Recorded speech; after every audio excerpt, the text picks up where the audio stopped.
My guest at this time is Dr. Michael Guillen. He's a former physicist and university professor. He's been a science correspondent for ABC News and is also a best-selling author. His brand new book, which is also selling well, is the ever so cheerily entitled The End of the World as We Know It, Ominous News from the Frontiers of Science. It is a deep and sometimes very alarming look at the promise and also the great perils of the technology that is rapidly emerging in our world. And Dr. Guillen, thanks so much for being with us. Well, thank you, Greg. And you know what? It could have been worse. It could have been just the end of life. But it isn't. You know, I deal with four big topic areas. The World Wide Web on the one. Number two, I deal with robots/artificial intelligence. Number three, I deal with surveillance technology, privacy.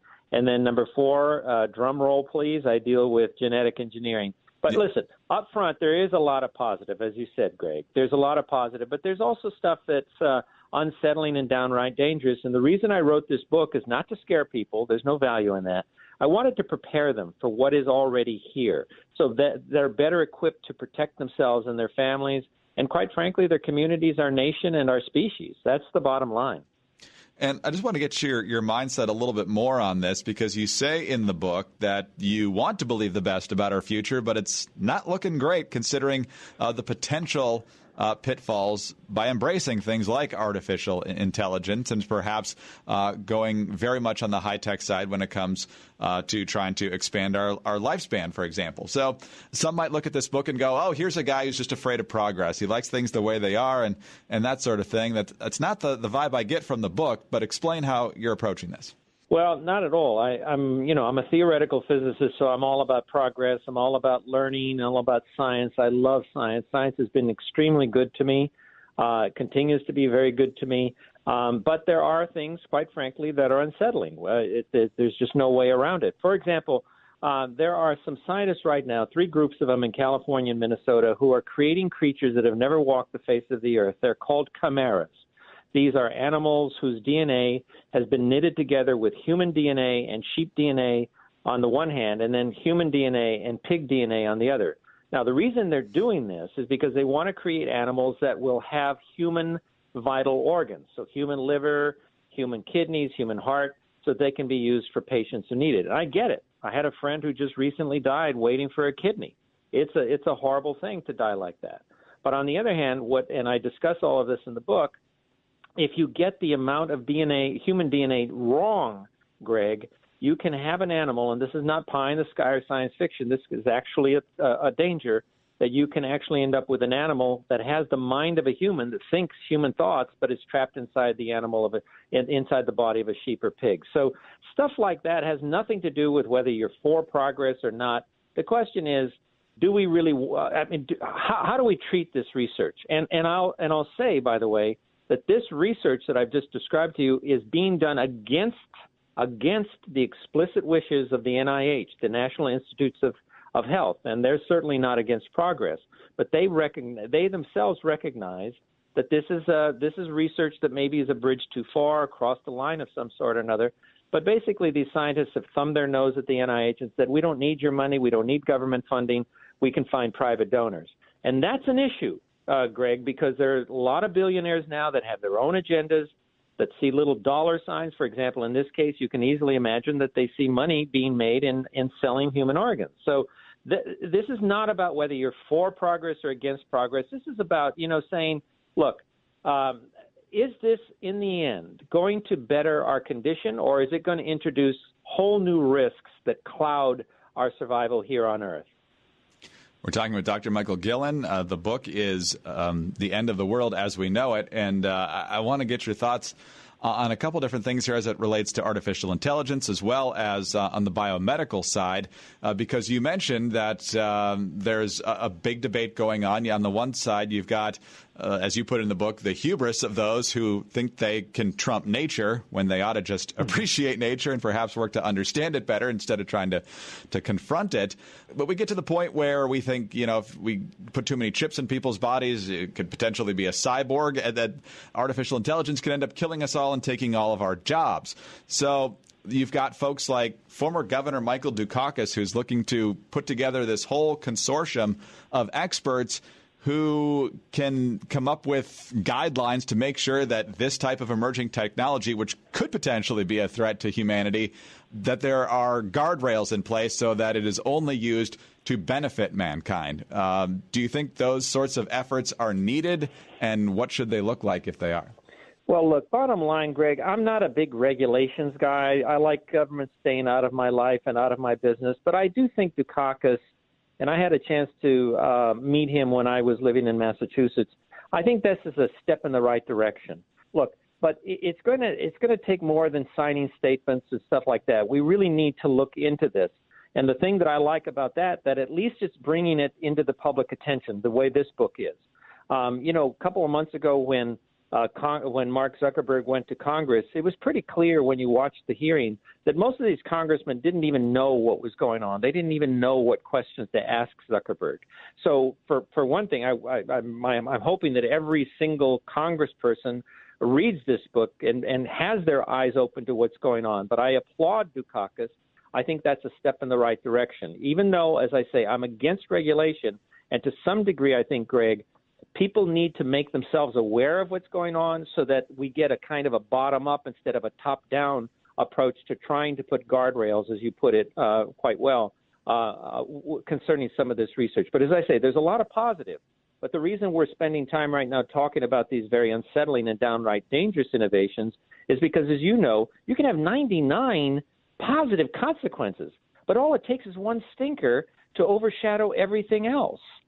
That's right. And you've got Vladimir Putin, as you quote him in the book, saying whoever gets to the mountaintop first when it comes to artificial intelligence is going to be basically in the driver's seat when it comes to world affairs. So I'm not exactly sure he's on the right side of this issue right now, and I'm sure there are others who would love to use it for nefarious reasons as well. One of the things that I find fascinating in this book that you articulate so well, Dr. Guillen, is how we as humans are becoming paradoxes on pretty much all four of these issues that you lay out in the book. For example, when it comes to the internet and social media, a lot of us have this instinct for notoriety and to be famous, but at the same time, we are constantly adjusting our privacy settings on these social media accounts so that we can't be infiltrated. We want the convenience of having this thing called Alexa or whatever smart device it is in the house that can do our shopping list and turn off the lights and that sort of thing. But we don't want to be spied on, which these devices are clearly capable of doing. You point out the ominous forecast in this book that one day somebody's going to do research on what it was like to actually have privacy. So how do we stop that from going away? How do we not relinquish that without a fight? Well, the author of the old Pogo cartoon, it may be before many of your listeners were born, but he had something to say. He said something like, "I've seen the enemy, and the enemy is us." I tell the story, for example, and this book is an easy read, by the way, and chock full of stories like the one I'm about to tell you. But a little girl in Dallas, Texas, used the Amazon Echo to order herself all kinds of stuff, and the parents were clueless until the stuff started arriving in the mail. and you can imagine how mom and dad were aghast. But here's the punchline, Greg. Instead of learning a lesson from all that, I quote the mother in this book as saying, after all the dust settles, she says, "Well, we now have to whisper around the house." That's how intoxicated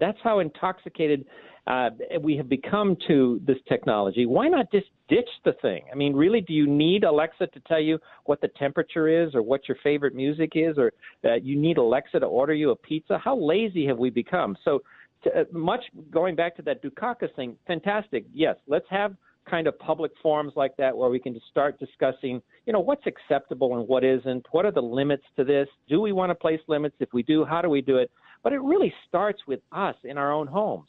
Do we have time for me to give you just one little example also? Of course. Those video monitors that parents use to make sure that their kids are asleep safely in their bedrooms? Right. Very, very popular devices, right? Mm-hmm. And many of these now are being sold that work through the Internet. They are part of what are called the Internet of Things, IoT. I talk about them in the book. And they're very convenient because let's say you're at the office and you want to check in with your child in the bedroom. You look at your iPhone and, yes, okay, I see the video feed right there. She's fine. Little Johnny, little Janie is fine. Fantastic. I tell the story in the book. Again, true story. And these are not extreme examples that I had to dig deep. These are happening every day, Greg. This is the world we now live in. A hacker managed to hack the number one brand name of these video cameras and hack the entire product line. And this is where it gets a little bit scary and unnerving. Manage then to splash all those video feeds onto the internet along with personal information, including location.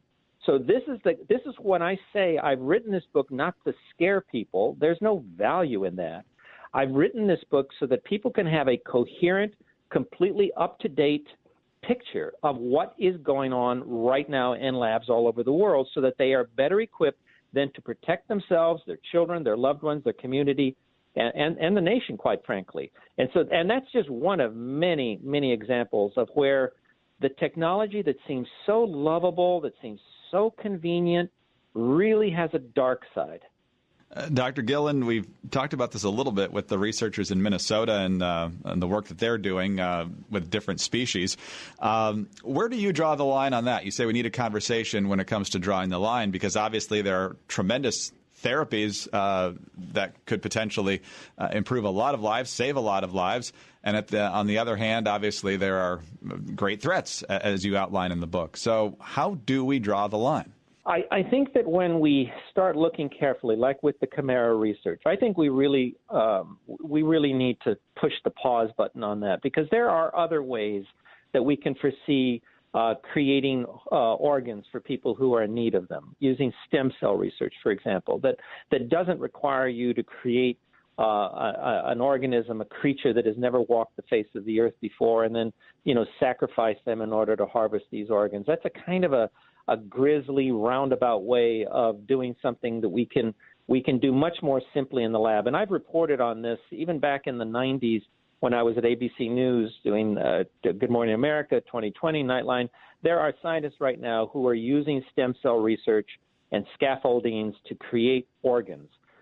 So that's where I would stand on that. But again, I think, Greg, my first step in trying to introduce some sanity into this kind of chaos, if you will. There's this chaos of efforts out there. It's a kind of almost like a demolition derby where cars just, they're just ready, get set, go, and they just go out there and they're ramming into each other, and nobody's really flagging them and all that. Is my first effort to achieve some kind of sanity and intelligence in all of this is to write this book.